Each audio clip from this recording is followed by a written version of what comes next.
सेना भर्ती अग्निपथ योजना का पूरे देश भर में विरोध किया जा रहा है। यूपी के मथुरा में समता फाउंडेशन द्वारा अग्निपथ योजना का जमकर विरोध किया गया। सेना भर्ती के लिए लाई गई द्वारा अग्निपथ योजना का पूरे देश भर में विरोध किया जा रहा है। यहाँ मेरे साथ में यूपी के मथुरा में अग्निपथ योजना का विरोध किया जा रहा है, जो कि विकेट से लेकर के और विकास बाजार महात्मा गांधी प्रतिमा तक मौन जुलूस निकाला गया। मेरे साथ में है अखिल भारतीय समता फाउंडेशन के अध्यक्ष लोकेश राय जी मौजूद हैं, जिनसे जानकारी करूंगा।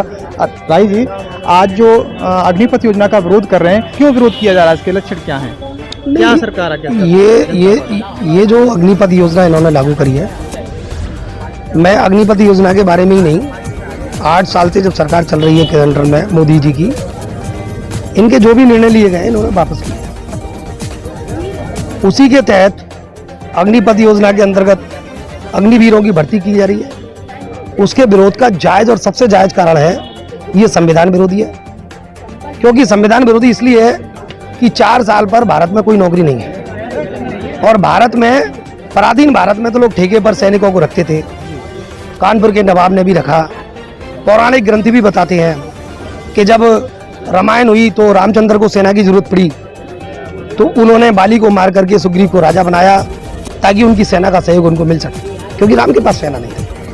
ऐसे ही महाभारत में एक कालखंड मिलता है कि जब कृष्ण महाभारत का युद्ध होता है तो वो पूछते हैं, भाई मैं तो युद्ध लड़ूंगा नहीं, तो मेरी सेना, मेरे से पैसा वैसा चाहिए, आप बता सकते हैं। तो दुर्योधन के पास उन्होंने सेना ली। दुर्योधन ने कहा मुझे सेना दे दो। इसका मतलब उनके पास भी सेना नहीं थी। और अभी की बात बता रहा हूँ, ईस्ट इंडिया कंपनी आने के बाद जब अंग्रेजों के पास एक सुसज्जित सेना थी, तो कानपुर के नवाब ने किराए पर सेना ली। क्योंकि ऐसा हमारे भारत के रियासत के लोग मानते थे, राजा महाराजा मानते थे, भारत का कल्चर मानता था, इतनी भारी भरकम सेना को क्यों पाला जाए, क्यों खर्चा बहन किया जाए, क्योंकि उनके ऐश मौज पूरे नहीं हो पाते थे। इसका परिणाम मैं आपको बता रहा हूँ, परिणाम स्वरूप कि आज़ादी के बाद भारत में एक अपनी सेना बनी, और व्यवस्थित सेना बनी, अनुशासित सेना बनी। आज तक कोई भारत की तरफ देख नहीं पाया, और जब देख नहीं पाया, जिसने भी देखा तो भारत ने मुंह तोड़ जवाब दिया, क्योंकि हमारे पास एक स्थायी सेना है। सरकार इसके फायदे गिना रही है आपको? सरकार ने कोई फायदा नहीं गिनाया। अगर सरकार फायदा गिना रही होती तो लोग सड़कों पर नहीं उतरे होते। सरकार तो डरा रही है लोगों को। ये संविधान विरोधी है निर्णय। दूसरा, ये हमारा युवाओं के विरोध में है। तीसरा, संविधान पे सेना कभी नहीं रखी जाती आजाद भारत में, और ये देश के भविष्य को बर्बाद करने की चीज है, देश को अराजकता की तरफ ढकेलने की चीज है। मोदी जी, मुझे लगता है मोदी जी बैठ करके बात नहीं करते, मोदी जी गुजराती हैं, और मोदी जी के कर्मों की वजह से, कुकर्मों की वजह से पूरे गुजरात का भी सर नीचा होता है। क्योंकि गुजरातियों के प्रति भारत में बहुत बड़ा सम्मान है, उनका भी सर नीचा होता है। तो इसके वाजिब हमारे विरोध करने के तथ्य हैं। ये संविधान विरोधी है, और अकारण रूप से लोगों पर मुकदमे लगाए जा रहे हैं, वो वापस लिए जाए। और युवा विरोधी है, आपके विरोधी है, मेरे विरोधी है, और सरकार ये चाहती है कि कोई सड़क पर उतर करके विरोध ना करे, मुकदमे लाद करके। तो सरकार कान खोल करके सुन ले कि भारत के लोग संविधान को पढ़े लिखे हैं, संविधान को थोड़ा बहुत समझते हैं, वो अपने अपने तरीके से, संवैधानिक तरीके से विरोध करना जानते हैं। आज आपने देखा सैकड़ों की संख्या में अखिल भारतीय समता फाउंडेशन और उनके समर्थक लोग सड़क पर पूरे शहर में होते हैं, और विधिवत रूप से जिलाधिकारी के नाम, हमने महामहिम राष्ट्रपति के नाम जिलाधिकारी जी के माध्यम से हमने अपना ज्ञापन भेजा। सबसे पहले तो मीडिया के समक्ष मैं अपने साथियों से, अपने बुजुर्गों से, हमारे दिनेश आनंद पापे जी की अनुमति से, क्योंकि बुजुर्ग हमें सबसे ज़्यादा 82 साल की उम्र के यही हैं, इनकी अनुमति लेकर के मौन व्रत को आज मैं यहाँ समाप्त करता हूँ गांधी जी की प्रतिमा के समक्ष।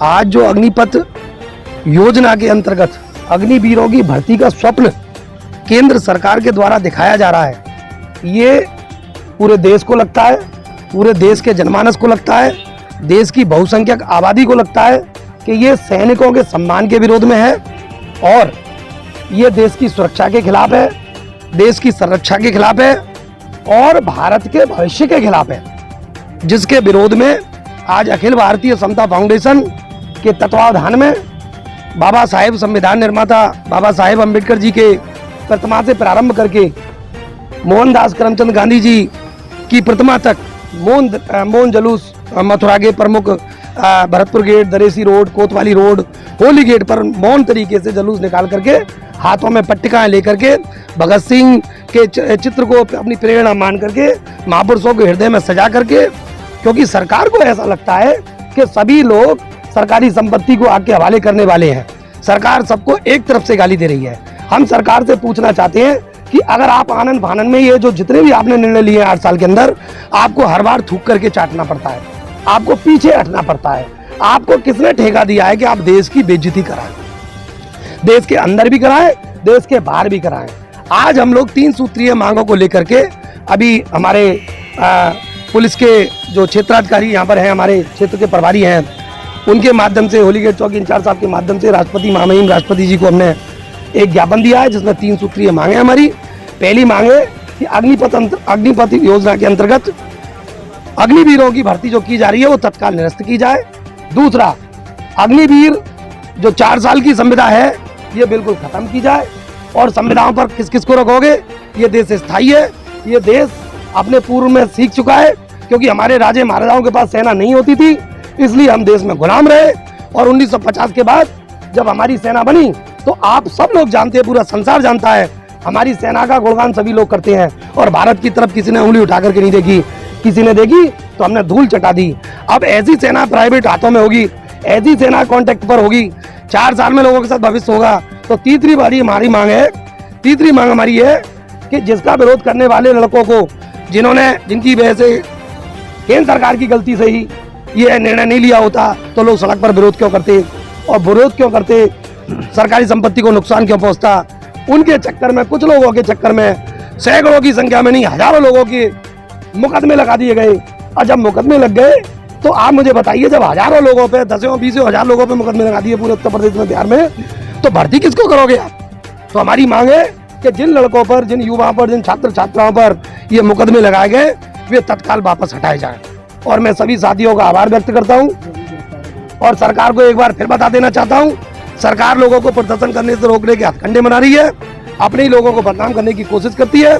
तो लोग संविधान में निष्ठा रखते हैं, लोग संविधान को पढ़े लिखे लोग हैं, सब जानते हैं कि किस तरीके से सड़क पर उतरा जाता है। आज लोगों के अंदर जो सरकार का खौफ है, मोदी सरकार का खौफ है, इस भारतीय जनता पार्टी सरकार का जो खौफ है, उस खौफ को खत्म करने के लिए हमने मुंह पर पट्टी बांध करके, काली पट्टी बांध करके विरोध किया।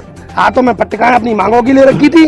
तिरंगा झंडे की छत्र छाया में, इस तपती दोपहरी में अगर हमारे सर पर कोई छाया है तो तिरंगे झंडे का है, और हम उसके नीचे बैठ करके ये सब हमने काम का विसर्जन किया है। मैं इसके साथ हमारे भारतीय किसान यूनियन के वरिष्ठ नेता हमारे पवन चतुर्वेदी जी, लोकतंत्र सुरक्षा पार्टी के बड़े भाई हमारे रमेश सैनी जी, और समाजवादी व्यापार सभा के हमारे दिनेश आनंद पापे साहब, और बहुजन मुक्ति मोर्चा पार्टी के जिलाध्यक्ष मेराज अली साहब, सरवन कुमार जी, सैनी समाज से आई हो बंधुओं, सभी लोगों का मैं आभार व्यक्त करता हूँ। और मैं आज समता फाउंडेशन के तत्वाधान में केंद्र सरकार की अग्निपथ योजना के विरोध में शांतिपूर्ण डी गेट चौराहे से लेकर विकास बाजार तक जो मौन जुलूस निकाला गया है उसका हम समर्थन करते हैं। केंद्र सरकार से मांग करते हैं कि युवाओं के भविष्य के साथ में खिलवाड़ ना करते हुए तुरंत इस योजना को वापस लिया जाए। यह योजना युवाओं का भविष्य खराब कर रही है, जिसकी हम निंदा करते हैं। इस खबर को देखने के बाद क्या है आपकी राय? नीचे दिए गए कमेंट बॉक्स में दीजिए अपनी राय। यदि आपने हमारे चैनल को सब्सक्राइब नहीं किया है तो लाइक और शेयर करें, साथ ही यूट्यूब पर समता टुडे को सब्सक्राइब जरूर करें।